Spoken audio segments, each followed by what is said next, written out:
And away we go. So, good morning, good afternoon, good evening, everyone, wherever you happen to be in the world today. Welcome, one and all, to Coffee Talk. It is time once again for Coffee Talk Live, where we will be having some discussion about what is going on in the world today. We'll take a look at some clips from the news, have a little bit of dialogue with those of you who are able to join us for the live portion.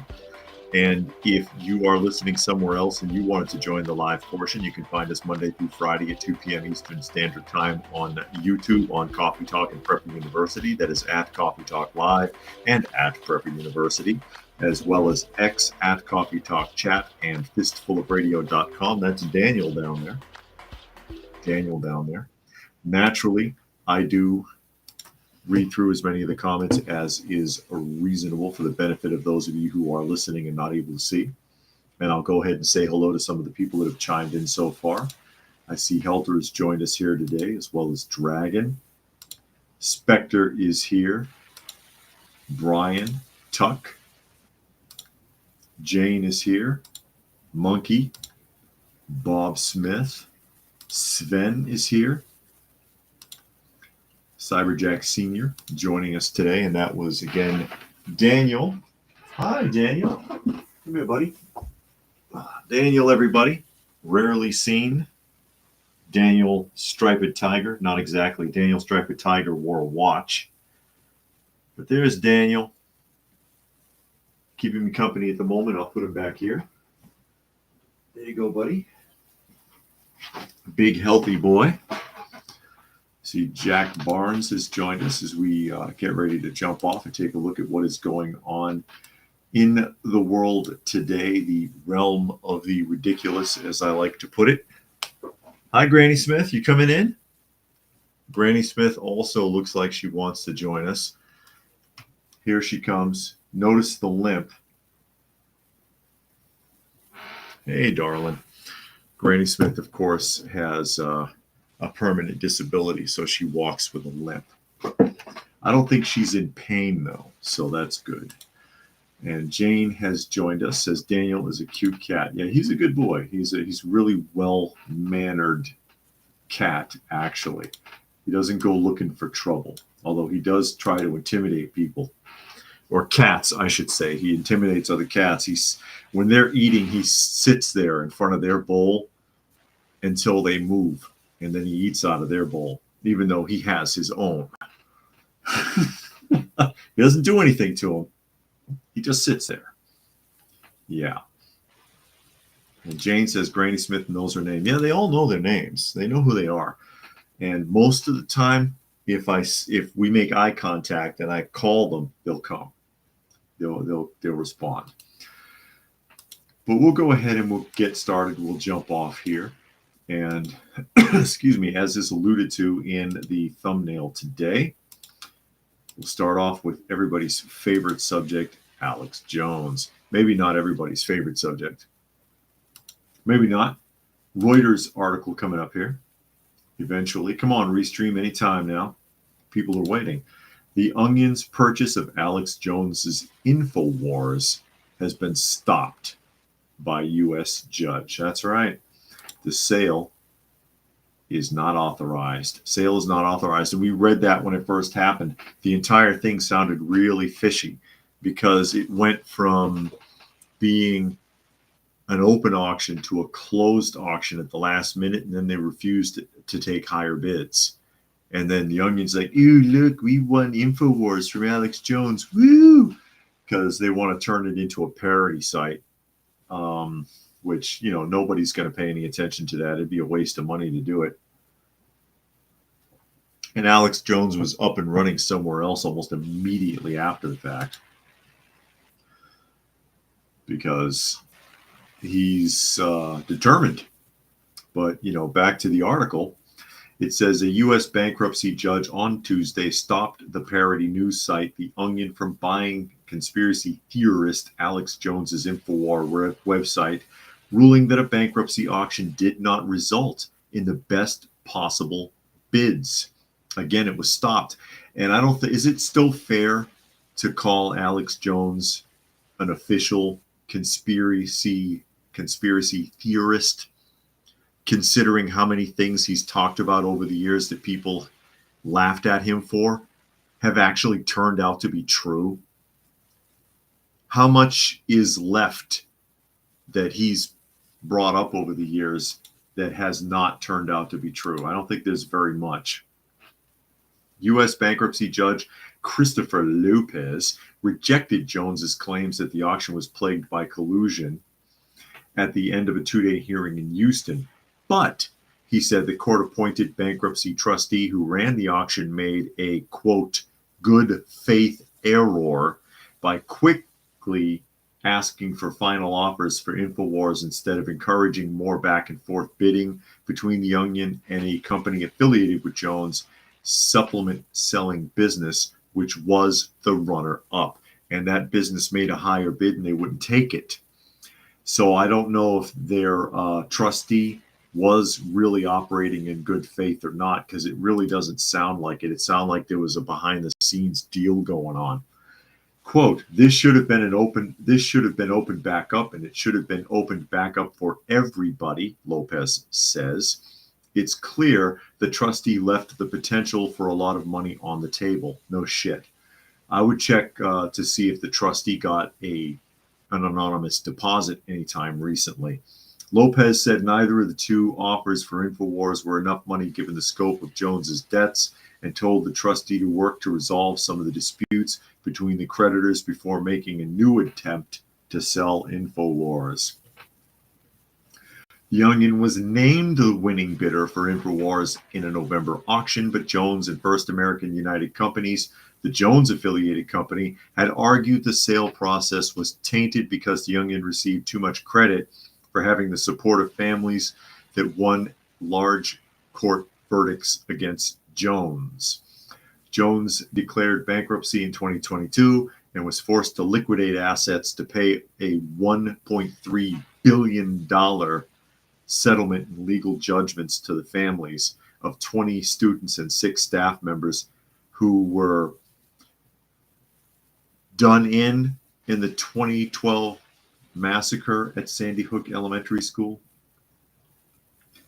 Courts in Connecticut and Texas have ruled Jones defamed the families by making repeated false claims that the incident, we'll call it an incident because of screw tube, was staged as part of a government plot to take guns away from Americans. And again, my argument being that if that's what he believes, he has a right to say it. If that's what he believes, he has a right to say it. How weak of a society are we that we're going to sue him because he keeps making the claim, oh, I have a relative who died in that incident, and oh, my feelings are hurt. Where's my money? I have a hard time believing that they're that emotionally distraught over Alex not believing that it went down the way that it did. Sven says the penalty in the case should be reduced to the amount of the Onion bid. The Plantings approved it. And the numbers are outrageous. You're talking about what, families of 20 students and 6 staff members, $1.3 billion. That judgment makes absolutely no freaking sense. That is way too much money. Again, I'm big on the concept of within justice, a punishment or a penalty fitting the crime. Does this make any sense? $1.3 billion. Does that make any sense to anybody who isn't getting a piece of it? Who doesn't get their taste? All I want is a taste. All I want is my fair share. All I want is what's coming to me. Who said that? All I want is my fair share. All I want is what's coming to me. Who knows where that quote is from? It's Christmas related. You should be able to pick up on it. Jones's attorney, Ben Brooks, told Lopez at a hearing on Monday that the Onion only put up half as much cash as the $3.5 million offer from First American United Companies, but boosted its bid with smoke and mirrors calculations. The Connecticut-based Sandy Hook families, who are Jones's largest creditors, augmented the Onion's bid by agreeing to forego some repayment from the InfoWars sale so that other creditors could receive more money. That concession caused a bankruptcy trustee to value the Onion's bid at $7 million overall. So they didn't even have an official bid from the Onion. That doesn't even make sense. Nobody does that. Nobody does that. And Jane and Talk with Tiffany took a crack at it, but Dragon and Sven got it. It was Sally Brown, Charlie Brown's sister, who said that when she was trying to get Charlie to write her Christmas list to Santa for her because his handwriting is better. And she said, if the list is too complicated, just send cash. 10s and 20s will do fine. 10s and 20s will do fine, of which, of course, Charlie Brown was distraught at that. And she says, hey, all I want is my fair share. All I want is what I've got coming to me. Way to go, Sally. Way to go. Unbelievable. This whole thing with the hearings against Alex Jones, it's really a situation where a judge wanted to put a notch in their belt, and an established system wanted to make an example out of Alex Jones, to not only punish him, but to frighten other people from having opinions. Again, if he thinks there's a deep conspiracy there, he's entitled to that. And he should be allowed to share those thoughts with other people. He should be allowed to share those thoughts with other people. And this is suppressing those thoughts. This is suppressing someone's ability to speak their mind freely, which is your First Amendment rights, allegedly. If you really believe you have rights or freedoms and not just privileges. And John is here. He says, cat power. No kidding. Well, you missed them because Daniel and Granny Smith were just in here. They were just in the room, but they walked out. Granny Smith, I can hear her in the background. I think she's playing with Monkey. So they chase each other sometimes. They chase each other sometimes. Speaking of outrageous money and wasting of funds, actually, this is your tax dollars at work coming right up. New York Post article, because this has been exposed now. Biden administration quietly renewed the controversial $10 billion Iran sanctions waiver 2 days after Election Day, quietly because nobody's heard about it until now. The Biden administration quietly extended a sanctions waiver that will grant Iran access to roughly $10 billion from Iraq 2 days after President-elect Trump's Election Day victory. The controversial waiver, which has been repeatedly extended by Secretary of State Anthony Blinken, despite strong opposition from congressional Republicans and Democrats, they don't tell you that here though, allows the Iranian regime access to funds from Iraq in exchange for electricity purchases.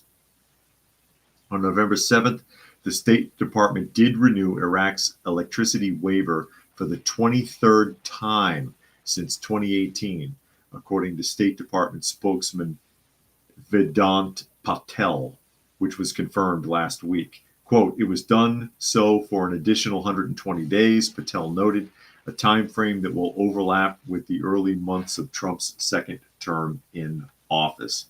Under the conditions of the waiver, Iran will receive nearly $10 billion being held in escrow accounts in Iraq that U.S. officials claim may only be used for humanitarian trade. However, the waiver extension allows the Iranian regime to transfer the electricity payments to accounts in Oman, which can then be converted to other currencies for the Islamic Republic to purchase non-sanctioned products. And we remember what happened the last time they did this. Okay? They released that money. They released the money. Next thing you know, we got October 7th. And they sat there, Iran is there like wink, wink, nudge, nudge. Yeah, sure, we'll just use the money for humanitarian trade. And then they don't. And as was pointed out here, all they have to do, which is what they've done in the past, is transfer the payments to accounts in another country and then spend it however the hell they damn please. Every time we release money for these people, they turn it against us or somebody else, which is why there's sanctions in the first place. It is unclear if Trump plans on scrapping the Iran sanctions waiver when he returns to office. I bet he will, because that wasn't happening when he was in charge, was it? I don't think so. New York Patriot is here. Glad you could make it. Or was it? Trying to remember, because I know he was trying to move us away from all of that. He was trying to remove us away from all of that. It says, we remain committed to reducing Iran's malign influence in the region, according to the State Department. Our viewpoint is that a stable, sovereign, and secure Iraq is critical to these efforts. Then why do you keep giving them money when all they do is attack everybody with it, including us? You know that's what they're going to do. But you think if you get someone to sign a piece of paper that says, "Oh, we'll just use it for humanitarian efforts," we swear that means that they're going to stick to it. When have they ever stuck to a contract? It's an analogical thought society, not rational logical like in the Western world. These are a tribal people who operate on a shame and honor code system. And it's within that code system to deceive an enemy, even in a contract, even in business. So it's perfectly acceptable for them to sign whatever and then screw us, which they've done over and over and over for decades. And we keep letting them do it. Oh, well, this time when they sign the contract, it'll be fine because the language says this. No, you're not that stupid. You can't be. I swear, these people in politics, they're not half as dumb as they come off. Jane says, side note, did you hear in neighborhoods by Atlanta airport got robot 3-foot dogs? All thief has to do is throw a blanket over it and it can see nothing. No, I didn't know they had the dogs out. I know that they use those Daleks in some places, those roving drones that look like a big weevil. I don't know if they have, I don't know about roving dogs though. If that keeps happening though, they'll just authorize those dogs to use aggressive force because they can be mounted with tasers, aerosol sprays, and even projectile weapons. And Jane also says, I heard Trump said first city push out of illegal immigrants is Chicago. My friend lives there. It is overwhelmed with illegals. A lot of places are. A lot of places are. But it should not surprise anyone in politics. I don't understand, especially Anthony Blinken here ought to know better with his deer in the headlights expression here, that these people, it is cultural for them to not honor a contract with a perceived enemy, which is us. No matter what you get them to sign, they'll find a way around it, or eventually give it enough time, outright go against the wording of the contract. And Jane says, what, you can put stuff on robot dogs now? Yeah, any of those robots can be armed. Even those drones that you see in the shopping malls and places like that, and it's shaped like a big cylinder. I call it a Dalek. They're like 5 feet tall. All those little holes that are on them, they're not necessarily being used, but they can be armed with aerosols, spraying tear gas or mace, or pepper spray. They can be loaded with projectiles, including lethal, and they can be loaded with tasers, all kinds of things that they can do. They just, they don't necessarily do it, but the option is there. The option exists, and sooner or later, we're going to get to a point where those machines are going to be armed. And then watch anybody try to throw a blanket over it. We'll see how well that goes. We'll see how well that goes. Well, in case you were wondering, because these people never go away, and that's the thing I always talk about. Can't this person just go the hell away? Can't we just be done with you? The Obamas, the Clintons, whoever, whatever. The Clintons are in the news again. The Clintons are in the news again. You get a kick out of this because Billy Boy has an explanation as to why Hillary lost the election. And this is a Hill article. Bill Clinton blames the mainstream media coverage of emails for the 2016 Hillary Clinton loss. Yeah, that's it. Former President Clinton blamed the mainstream media coverage of Hillary Clinton's email controversy for her 2016 presidential loss. During an interview, never mind the fact that nobody likes her. Even the Democrat Party doesn't like Hillary Clinton. Nobody likes Hillary Clinton. During an interview with MSNBC on Morning Joe, aired Monday, the former president discussed an excerpt from his recent book, quote, Citizen, published in November. Please. Money laundering. Does anybody read those books, or do they just end up on clearance after he gets like tens of millions of dollars for a ghost written book? In the book, he detailed the rage he felt after his wife, the former Secretary of State, lost to President-elect Trump in the 2016 election. Rage! And how he believes the media blew the email scandal out of proportion. And so, quote here, it's easier for us to know what happened in 2016 in some ways that it was what happened in 2024. Because in 2016, you had two highly unusual things. First of all, the mainstream media told the American people repeatedly the biggest issue was Hillary's emails. That's what they said. That's what they said. So in his mind, or in the narrative that he's trying to spin, in the narrative he's trying to spin, his wife lost the election because the media had the nerve to talk about the fact that she destroyed evidence. I see. Yeah. You know what would happen to me if I destroyed evidence? If I was under investigation and I erased emails, you know what they would do to me? Are you kidding? I'd be up to my eyeballs in obstruction of justice charges, and I'd be sitting in prison right now. She got away with it. That's not why she lost the election. She lost the election because nobody likes her, and because enough people remembered what a mess Clinton made and how deep those repercussions extended across America. It's because of him that banks became national instead of regional, which led to the housing market crash. It's because of him that so many jobs went south of the border when factories started closing down in the United States. People don't forget those things too easily sometimes. And Tuck suggests the robot dog's limitations for weapons are weight versus carrying capacity and the dog's mass, of course.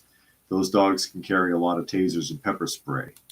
JJ says the book could make good toilet paper, though the paper might be a little rough.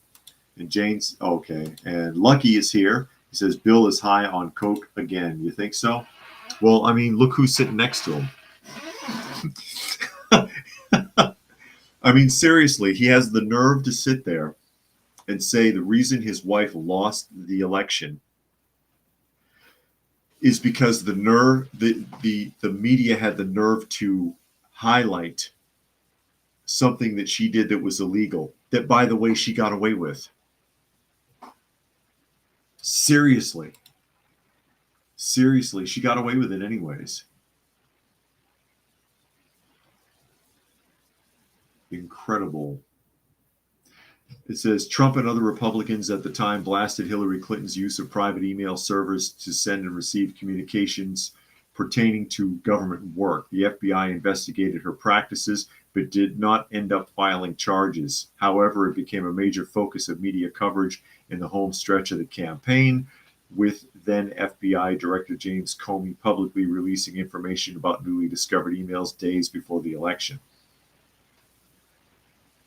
Yeah, just because they decided not to pursue it doesn't mean that she didn't do anything wrong.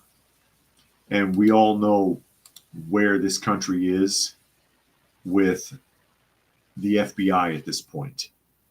They're an enforcement arm of policy. I don't know. I don't know if they can be trusted anymore, personally. Tuck says Bill's horrible terms led to a sort of walk-away movement at the time. Jane says years ago had a neighbor's friend who worked with Clinton's there. The kitchen worker said Bill was a nice guy. The staff detested Hillary, said she was mean. Jericho says when Trump complains about the media, he's just a bad orange man. I know it. And Freedom says she didn't get away with it. She told her minions not to charge her. I'm curious when Pepke willfully figure out, I don't know what you're typing there, that the enforcement in this country makes the machine run. Yeah, I mean, well, she got away with it because she was able to stop it, but she still got away with it. Speaking of trying to get away with murder, because nobody has 40 friends who erase themselves, but we're going to jump to Georgia here, and we're going to get on Fani Willis again really quickly. And is this Fox? Yeah, this is a Fox News article coming up. Fani Willis declines to share Jack Smith January 6th records in a blow to conservative watchdogs. This is actually rather interesting, and the arrogance here is incredible. We talked about her a couple of weeks ago because, as you recall, a watchdog group officially requested documents from her, and she never even bothered to respond, even to say no.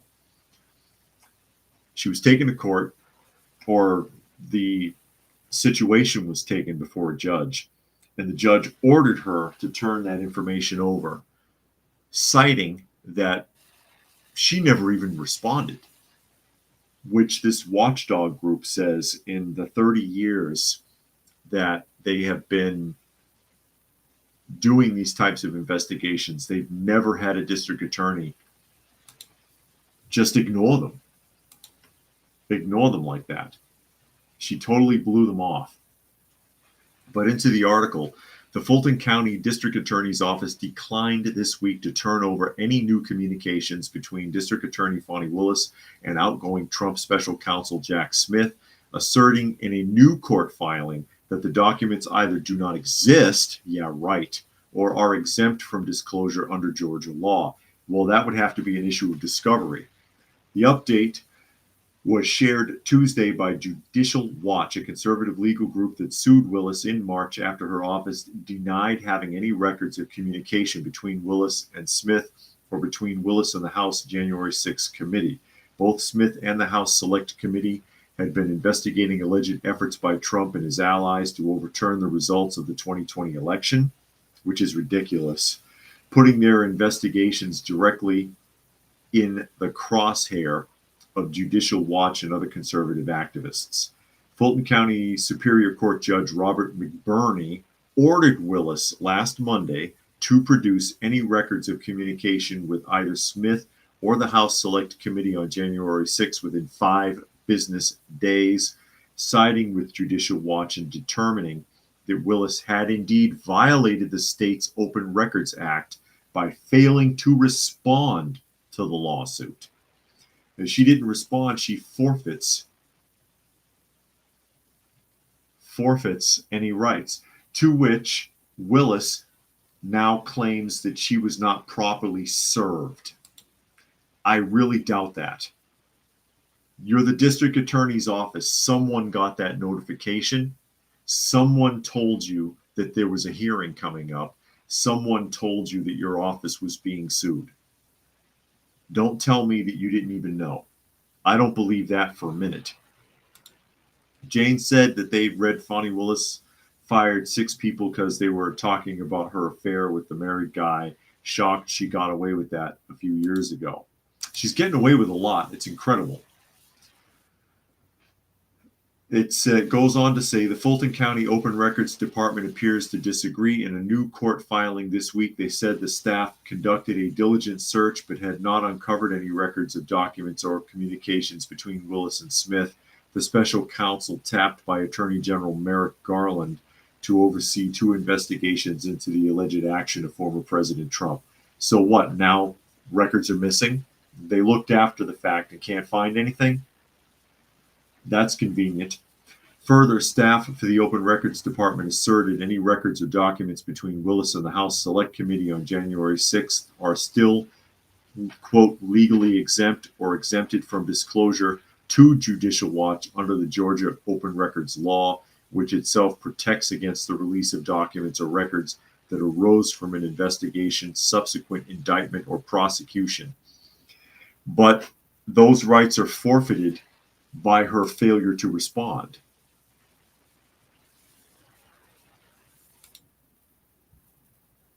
And Raccoon has joined us. Glad you could make it today. And Step is here. She failed to respond. All of that is exempt at this point. I don't think that they can any longer refuse anything.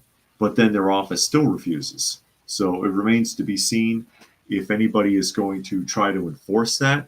I'll tell you what, Fonnie Willis has got some brass coconuts on her. We all saw, and we showed the video clips months ago, how she behaved in court when she threw her boyfriend under the bus, made fun of his sexual prowess after saying that she wasn't going to put down a black man, and then went on to talk about how he's no good in bed. You sure had an affair with him, though, didn't you? And you sure gave him a fantastic job. Man made $1.5 million for nothing. For nothing. And wasn't even qualified. And admitted that. Admitted that he didn't know what he was doing. Knows nothing about RICO. Nothing. And then ignores a request. I mean, she could have said no then, and then they would have had to do discovery. Ignores them. Gets sued for it. The judge orders her to comply, and then she wants to sit there and pretend right here, claimed she was not properly served by the group. What does that mean? You had to know that you had a day in court. You had to know that. There's no way you didn't know. There's someone in that office didn't know that there was a hearing coming up. I don't believe it. And now you still refuse. And I'm like, what, does she have dirt on somebody big? What the hell's going on? How does she keep getting away with it? How'd she get elected again? JJ says so much for a level of decorum coming out of that office. And, that's the thing. Because everybody always expects these offices to have some level of dignity. And you rarely see it. Where is the dignity? You don't even see the dignity anymore in the physical appearance of these people, and not just in government, anywhere. Why am I going to Walmart and seeing employees wearing pajamas and Crocs with a blue vest? When I worked for Walmart, they'd have sent me home. Come back like that again and you're out of a job. And it's not back then it wasn't easy to lose your job at Walmart. You could get away with a lot, but too many of these jobs have no dignity. Where's the uniforms anymore? I haven't seen a postman out here for years wearing a uniform. In the office, in the post office, sure, but driving the trucks, driving the mail delivery trucks, I don't see uniforms. What the hell? And it goes into government. And I don't just mean their physical appearance, but in everything that they do. Yeah, where is the decorum? Where is the dignity of office? At least put on an act. Jane says toxic food and fumes in the air messing with human brains. And Monkey suggests either she thinks she has a backing or she's insane or just incredibly arrogant, because there's your diversity hire again. Can't tell me nothing. Raccoon says Walmart cashiers are texting while checking out your items. Yeah, or they've got an earpiece in and they're talking to somebody. Excuse me. We were in a Food Depot some months ago, and the cashier was eating chicken wings and complaining about how to somebody, another cashier behind her, I think it was, how somebody better hurry up because she's supposed to go on her damn break. That's unacceptable to me. Brian blames the parents more than the kids walking around in pajamas. Well, yeah, because, I mean, you can instill a level of dignity in your child, but you have to have some yourself first, and you have to set an example. You have to set an example. I've made the example myself before that you can't tell your child not to smoke and you go through 2 packs a day. Don't smoke, but you puff all day long. What the hell is that kid supposed to think? The child will see you as a hypocrite, even if they don't know what the word means. They understand what it feels like. You have to set an example. And Tuck says, I would fire someone for wearing pajamas and wouldn't even tell them why they're fired. I'd just say, we have to reduce labor costs. Is that what it is? Oh, no.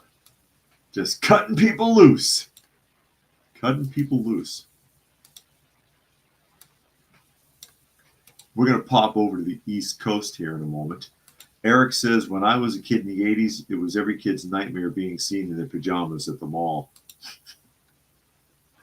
I never did that. I never went outside anywhere in my pajamas. In my day, that just wasn't done. Wasn't done. Unless you were going to the hospital. Or you were like 3.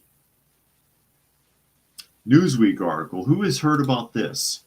FBI issues a statement as mystery drones sightings now reach New York. Because I heard it was over New Jersey and everywhere too, right? It says the FBI has issued a statement addressing ongoing mystery drone sightings that have now spread from New Jersey to New York, urging public cooperation in the investigation. It comes as residents in Bay Ridge, Brooklyn, reported drones on Sunday night, joining numerous sightings across New Jersey in recent weeks. Sightings began in November, and they have alarmed residents in neighboring New Jersey. Drones have reportedly been spotted near the Picktinney Arsenal, a U.S. military facility, and President-elect Trump's Bedminster Golf Course. In response, the Federal Aviation Administration temporarily restricted drone flights over these locations. Quote, "We understand the concern, and we are doing all we can to figure out what is going on." That's the FBI quoting. "We truly don't have much information to provide at the moment." And there's no actual images of it. That's a stock image. It says Diane Atkins, a Brooklyn resident, captured video of the objects near the Verrazano Narrows Bridge, describing them as loud and numerous. There had to be 10, maybe 12 Definitely not planes, and there were too many of them. So where are we here? New Jersey Governor Phil Murphy, excuse me, commented on the situation Monday, saying that while authorities have not identified any immediate threats, they are treating the sightings with seriousness. Seriousness. They're taking it serious. And I wonder if they could be military because they're over a military zone. And I can show you, I can barely show you actually, because there is footage, but the footage looks awful. You know, we may as well be looking at Bigfoot here. Hold on a second. I'll see if I can pull this up. And this is on X. I don't know if that'll expand. Here we go. There's your.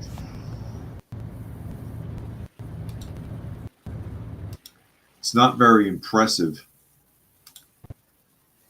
Some pretty crappy video footage, actually. But one of the reports that I heard was that it was also they were also spotted by a medical helicopter, and that the medical helicopter reported that they were actually rather large, like SUV-sized drones, like a drone big enough that a passenger could sit in. Which, you know, so obviously these are not drones that you got at Best Buy. So where are we here? It's Monkey says feel that it's someone trying to scout out if Trump is there or something so they can plan something. Jane says they saw the Chinese balloon over Hawaii last summer, online pictures. JJ says has old Joe told the Chinese that they can fly drones over military bases now, not just balloons? No kidding. That never should have happened. That never should have happened. Sven said a congressman on Fox said they were Iranian, and we know it. And that's interesting because, again, we talked about this some months ago. The Iranian Navy is very close to our waters. They were allowed through the Panama Canal by China because China is currently controlling it. And Jane says, don't police use drones all the time if they hear shootings in certain areas? Some police use drones. That's true. And Sven said the FBI should watch Fox, maybe. What a pile of idiots. Well, you can't trust. They're not going to reveal anything. They're not going to tell you anything. They're not going to cooperate. All they want to do is waste money, your tax dollars.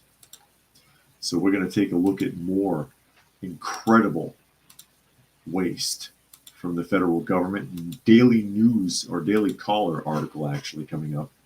Daily Caller. Government funneled unprecedented amount of money to criminal gangs through C virus relief, according to oversight reports. The U.S. federal government sent an unprecedented amount of money to fraudsters and international criminal gangs through the C virus relief programs, according to a Friday report from the American Enterprise Institute.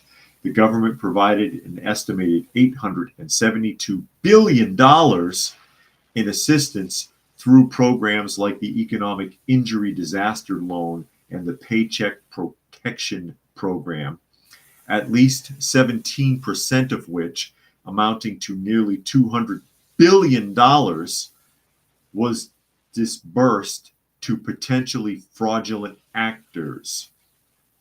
AEI's Matt Weidinger wrote, quoting an after-action review from the House Select Subcommittee on the Coronavirus Plandemic under the Committee on Oversight and Accountability.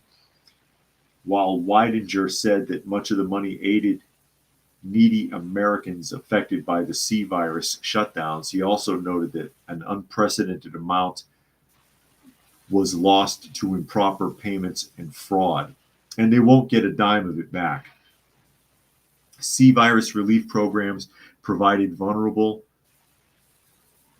to widespread fraud due to minimal oversight and allowing grantees to self-certify their eligibility for payments. Weininger wrote, international criminal enterprises were particularly successful at exploiting pandemic relief programs. Quote, transitional criminal networks engaged in large-scale operations that submitted fraudulent claims, laundered illicit funds through financial systems, and transferred proceeds across borders. The committee estimates that at least half of the federal funds lost through the Triple P and provisional unemployment insurance were stolen by international fraud.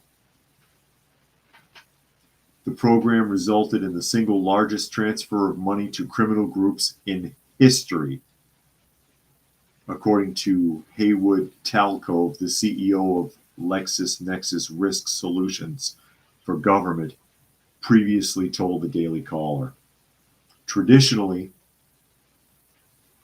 where are we here? Oh, excuse me. Transnational criminal organizations in countries as wide-ranging as China, Russia, Nigeria, and Romania systematically exploited relief benefits, Talcove told the Caller. Jane says, why giving money to criminal gangs? And some hospitals got more C virus funds than they should have. No, they weren't. They just was no oversight. There was nobody checking to see if any claims were legitimate or not. Everybody in the world petitioned for the money. Very little of those relief packages, those checks that were written out for people, the $1,500 checks or however much it was, very little of that money was actually distributed in the form of relief checks to American citizens. The majority of it went to various programs, and a great deal of it actually went overseas. Like most financial packages from the U.S. government, they sectioned it up all over the place to fund all sorts of pet projects. A lot of it left the country anyways. But the projects that were for the United States, they had no oversight, no investigation, no discovery. So you could just claim to be a business somewhere, certify yourself, and get a check. And if this was done by international operations, then you're not getting that money back. You can't trace it now. It's been too long. I mean, if it happened yesterday, yeah, you could recover it. But it's been shifted around for too long now. So other countries that specialize in fraud, like Nigeria was mentioned there, they're well known for that kind of thing. We're able to take advantage of just how poorly set up those relief programs were. You can thank Biden for that too.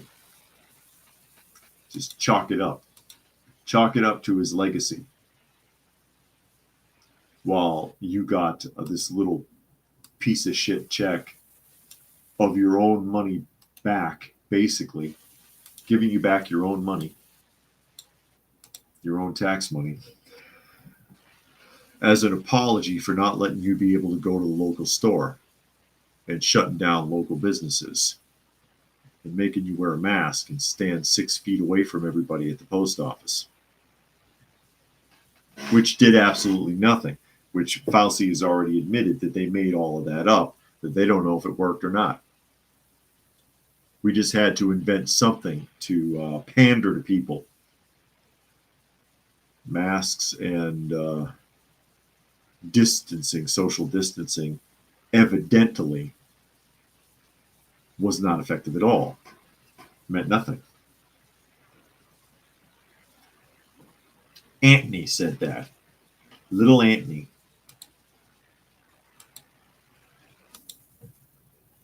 And it's incredible. And so much money was wasted. So many small businesses went belly up. So many people lost their jobs. For what? Meanwhile, the media makes it sound like the Red Cross is out here burning bodies in the street. Never happened. Never happened. I hope a lot of people learned a lesson from all of that, if nothing else, because most people in the Western world knuckled under pretty easy during that entire process. Threw their hands up and just did everything they were told. And if you asked any of them any time, do you trust the government? Do you trust the media? They'd tell you no, but they still sat there and did everything they were told and ate it up and believed all of it and harassed other people for not toeing the line. Got on their case. I tell you, people are weak. And speaking of weak people, Telegraph article, this is interesting. Harvard students are graduating without finishing a book. They may be the intellectual elite, but Harvard students could graduate without reading a work of fiction during their time at America's oldest university, chastising her fellow 25,000 students at the college dating back to 1636. Claire Miller has claimed that the university should require them to at least pick up a book. Writing in the Harvard Crimson, the college newspaper, Miss Miller has called for the university to make an English course compulsory for students who are currently paying more than an average of $56,000 per year for tuition. Posting a question to her peers, she asked, quote, "When was the last time you read a book cover to cover? For me, a progressive English concentrator, it was last week. But ask my peers in other concentrations, and you're more likely to get a shrug. Harvard students complain about reading constantly. They lament any assignments requiring they conquer more than 25 pages as tedious or overwhelming if they aren't passing off their work to a chat GPT. It's far too rare that we're assigned a full book to read, and rarer still that we actually finish them." Well, I mean, if they don't read in high school, why would they read in college or university either? Because we've read that already, that the high schools aren't requiring it. We have an article a few weeks ago that's getting to be a bigger and bigger problem in colleges and universities, where students are coming in who have never read an entire book in their whole life, either recreationally or at school, which to me is incredible. I couldn't tell you how many books I've read, mostly classics.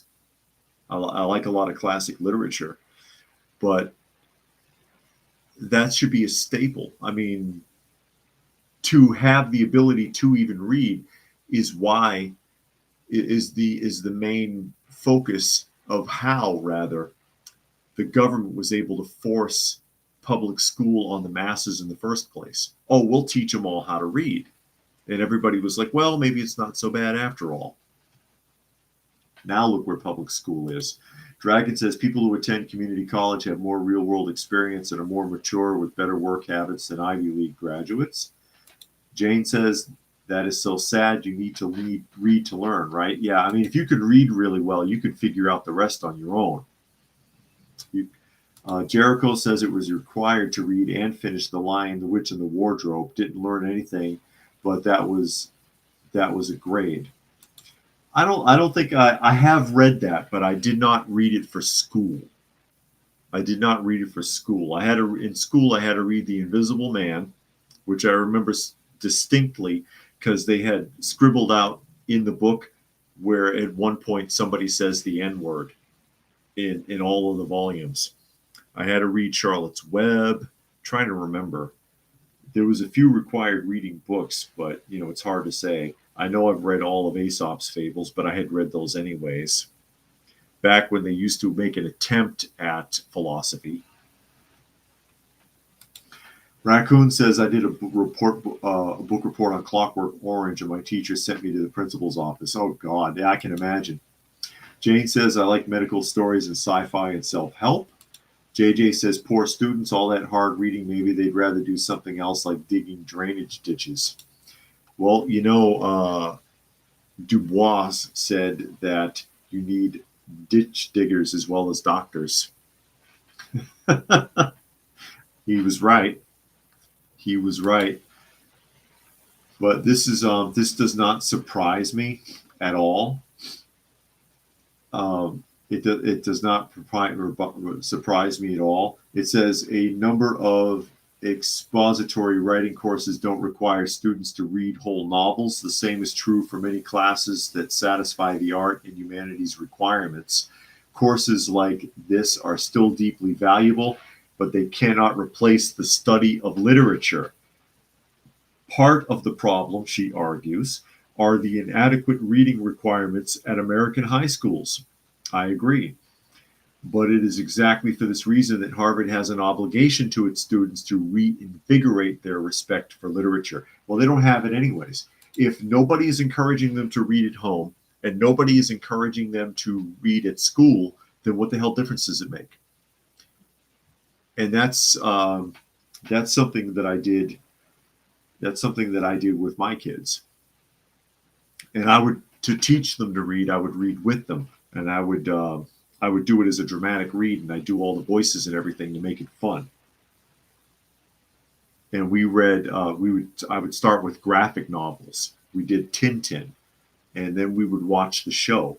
We did the original Seeger Popeye, which is actually some pretty complicated reading, believe it or not. The original 30s Popeye, stuff like that. And I'd read a page, and then he'd read a page, and back and forth. Dr. Seuss, all of that kind of stuff, to invigorate a healthy concept of reading. Jericho says they went as far as taking us on a field trip to the theater to watch the movie. H12 says we had to do book reports. Yeah, but I mean, you could do a book report without reading a book. These people are just lazy, and they don't care, and they don't see the value in it. And reading is tedious. It's the same exact argument and problem that I ran into all the time when I worked for JJA, because all of our clients couldn't read either. They couldn't read, or they were very, very, very poor at it. And then they would complain, well, I don't like reading. I don't like reading. It's not that you don't like it. It's that you can't do it.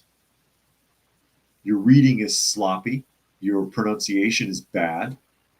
And your comprehension's not there. So you read something and you don't know what it is. You don't understand what the message is that's being relayed to you. You can't get through a newspaper article, yet you've got a 4.0 grade point average and you're about to graduate from high school. How the hell did that work? How the hell did that work? And Lucky said, how about we just have them all read the Bible?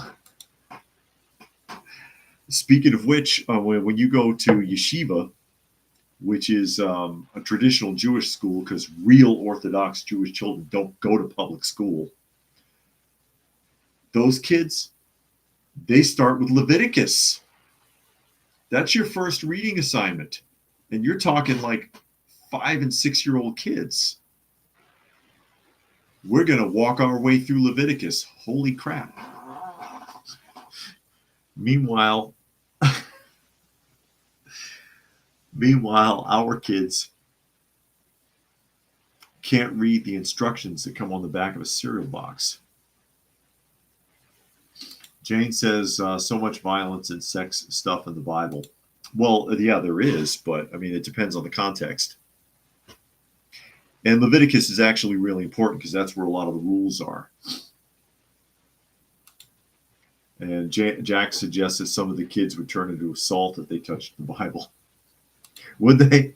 Would they burst into flames? I wish that were the case sometimes. Anyways, nobody here? No kitties. No kitties in the room. Oh well. I see Miss Kitty, but she's staring at me from the doorway. But with that, we are at the top of the hour.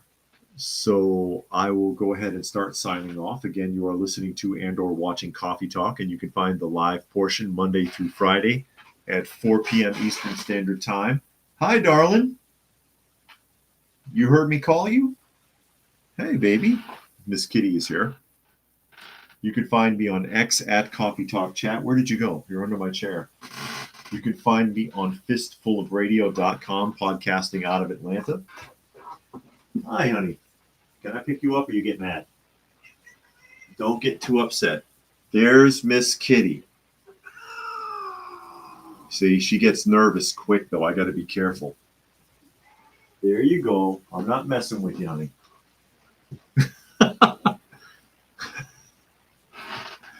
So thank you, everybody who was able to join us here today. As always, hope you got something out of the conversation, and we will catch you again